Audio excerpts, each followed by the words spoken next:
Next, explain the importance of transaction logging checkpoint for efficient transaction processing. ഇത് 3 മാർക്സിൻ്റെ question ആണ്, ജനുവരി 2024 question ആണ്. അപ്പം ഇതെന്ന് വെച്ചാൽ ട്രാൻസാക്ഷൻ ലോഗിങ് എന്ന് വെച്ചാൽ എന്താ, ഒരു ലോഗ് ഫയൽ നമ്മളിപ്പോൾ ഡെയിലി എന്തെങ്കിലുമൊക്കെ കാര്യങ്ങൾ എഴുതി വെക്കത്തില്ലേ, നമ്മൾ എന്തൊക്കെ ചെയ്തു, ഒരു ഡയറി പോലെ നമ്മൾ എന്തൊക്കെ ചെയ്തു, എന്തൊക്കെ ചേഞ്ചസ് വരുത്തണം, അങ്ങനെയുള്ളൊരു ഡയറി എന്ന് ഓർത്താൽ മതി. ആ ഒരു ഡയറി പോലെയാണ് ഒരു ലോഗ് ഫയൽ എന്ന് വെച്ചാൽ ട്രാൻസാക്ഷൻ ലോഗിൻ എന്ന് പറഞ്ഞാൽ ലോഗ് ഫയലാണ്. അതായത് അതിനകത്ത് നമ്മൾ റീഡ്, റൈറ്റ്, കമ്മിറ്റ്, അബൌട്ട് എന്തൊക്കെ ഓപ്പറേഷൻസ് ഡേറ്റാബേസ് പെർഫോം ചെയ്യുന്നുണ്ടോ, നിങ്ങൾ ചെയ്യുന്ന എന്തൊക്കെ ഓപ്പറേഷൻസ് ഉണ്ടോ, ആ ഡേറ്റാബേസ് എന്തൊക്കെ ഓപ്പറേഷൻസ് ചെയ്യുന്നുണ്ടോ അതെല്ലാം എഴുതി വെക്കുന്ന ഒരു ലോഗ് ഫയലാണ് ട്രാൻസാക്ഷൻ ലോഗിംഗ് എന്ന് പറഞ്ഞു കഴിഞ്ഞാൽ ഒരു ലോഗ് ഫയൽ. അപ്പോൾ എന്താ, ഒരു സിസ്റ്റം ക്രാഷ് ഉണ്ടായിക്കഴിഞ്ഞാൽ നമുക്ക് എന്ത് ചേഞ്ചസ് ഉണ്ടാവണം, എന്ത് റീഡ്യൂ ചെയ്യണം, അതൊക്കെ നമുക്ക് എൻഷുർ ചെയ്യാൻ പറ്റും. പിന്നെ ഡ്യൂറബിലിറ്റി എന്ന് വെച്ചാൽ എന്താ, നമുക്ക് ആ സിസ്റ്റത്തിന് എന്തെങ്കിലും ഇഷ്യൂസ് വന്നാൽ ഡേറ്റ നമുക്ക് റിക്കവർ ചെയ്യാൻ വേണ്ടി പറ്റും.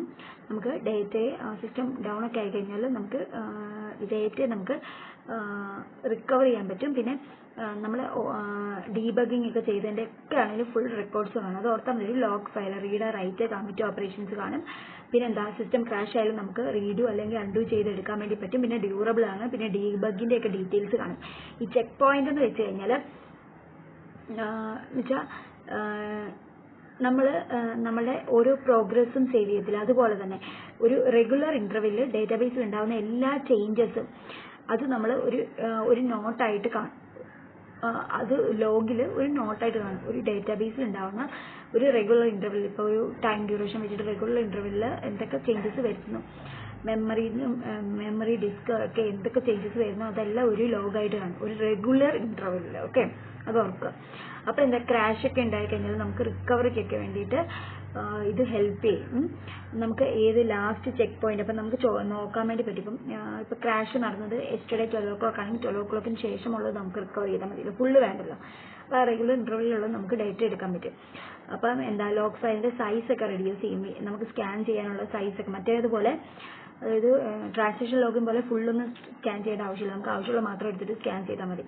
അപ്പോൾ സിസ്റ്റം പെർഫോമൻസ് ഒക്കെ ഇമ്പ്രൂവ് ചെയ്യാൻ വേണ്ടിയും പീരിയോഡിക്കായിട്ട് മെമ്മറിയെ ക്ലിയർ ചെയ്യാൻ വേണ്ടിയിട്ടും ഒക്കെ ആണെങ്കിലും ചെക്ക് പോയിന്റ് ഹെൽപ്പ് ചെയ്യും.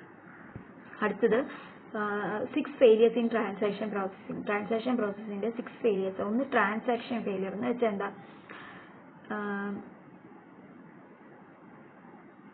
ലോജിക്കൽ എറർ കാരണം ഒരു ട്രാൻസാക്ഷൻ ഫെയിൽ ആകുവാണെങ്കിൽ അത് transaction failures, like division by zero, അതായത് സിസ്റ്റം ഇഷ്യൂസ് കൊണ്ടിട്ട് ഒരു ട്രാൻസാക്ഷൻ ഫെയിൽ ആകുവാണെങ്കിൽ അത് ട്രാൻസാക്ഷൻ ഫെയിലിയർ, സിസ്റ്റം ഇഷ്യൂ അല്ലെങ്കിൽ ഡിവിഷൻ ബൈ സീറോ, ഇങ്ങനെയൊക്കെ ഒരു ട്രാൻസാക്ഷൻ ഫെയിൽ ആകുവാണെങ്കിൽ അത് ട്രാൻസാക്ഷൻ ഫെയിലിയർ. അടുത്ത സിസ്റ്റം ക്രാഷ്, അറിയാലോ, സിസ്റ്റം എന്തെങ്കിലും പവർ ഫെയിലിയറോ ഹാർഡ്വെയർ ഫെയിലിയർ കൊണ്ട് system crash ആകുവാണെങ്കിൽ.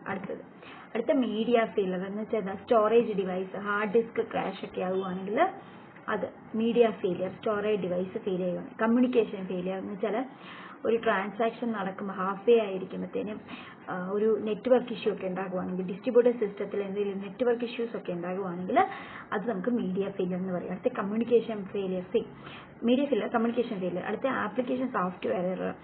Application software error എന്ന് പറഞ്ഞു കഴിഞ്ഞാൽ അതായത് എന്തെങ്കിലും ബഗ്ഗൊക്കെ വരിക, ട്രാൻസാക്ഷൻ ടെർമിനേറ്റ് കംപ്ലീറ്റ്ലി അല്ലെങ്കിൽ ട്രാൻസാക്ഷനെ ഫുള്ളായിട്ട് ടെർമിനേറ്റ് ചെയ്യാൻ പറ്റുന്ന എന്തെങ്കിലും ഒരു ബഗ്സോ എന്തെങ്കിലും എറേഴ്സ് ഒക്കെ ഉണ്ടാവുകയാണെങ്കിൽ അത് ആപ്ലിക്കേഷൻ സോഫ്റ്റ്വെയർ എറർ ആണ്.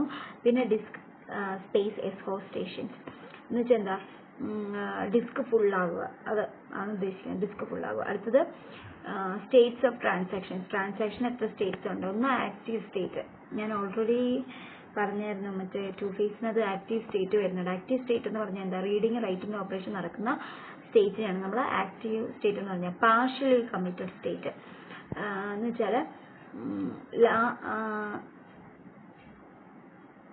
ഒരു ടെമ്പററി സ്റ്റേറ്റ് ആണ്, ഫൈനലി നമ്മൾ ചെക്ക് ചെയ്യുന്ന ഒരു ടെമ്പററി സ്റ്റേറ്റ്, പെർമനന്റ് ആകുന്നതിന് മുമ്പുള്ളൊരു ടെമ്പററി സ്റ്റേറ്റ്. കമ്മിറ്റഡ് എന്ന് പറഞ്ഞാൽ എന്താ, പെർമനന്റ്ലി സേവ് ചെയ്യുന്നതാണ് കമ്മിറ്റഡ് എന്ന് പറഞ്ഞാൽ. പെർമനന്റ്ലി നമ്മൾ സേവ് ചെയ്യുന്നതാണ്, ചേഞ്ചസ് പെർമനന്റ് ആയിരിക്കും. ഫെയിൽഡ് എന്ന് പറഞ്ഞാൽ ട്രാൻസാക്ഷൻ ഫെയിൽ, അതായത് കമ്മിറ്റ് ചെയ്യുന്നതിന് മുമ്പ് എന്തെങ്കിലും ഇഷ്യൂസ് വന്നാലാണ് ഫെയിൽഡ് സ്റ്റേറ്റ്. അബോർട്ടഡ് എന്ന് പറഞ്ഞാൽ നമ്മൾ ഉണ്ടാക്കിയ എല്ലാ ചേഞ്ചസും നമ്മൾ അൺഡു ചെയ്യുക, അല്ലെങ്കിൽ നമ്മൾ എന്താ റോൾ ബാക്ക് ചെയ്യുക. അതാണ് അബോർട്ടഡ് സ്റ്റേജ് എന്ന് പറയുക. ഓക്കെ, അപ്പം 3 മാർക്സിന്റെ എല്ലാ ക്വസ്റ്റ്യൻസ് പ്രീവിയസ് ഇയറിന് കവർ ചെയ്തിട്ടുണ്ട്.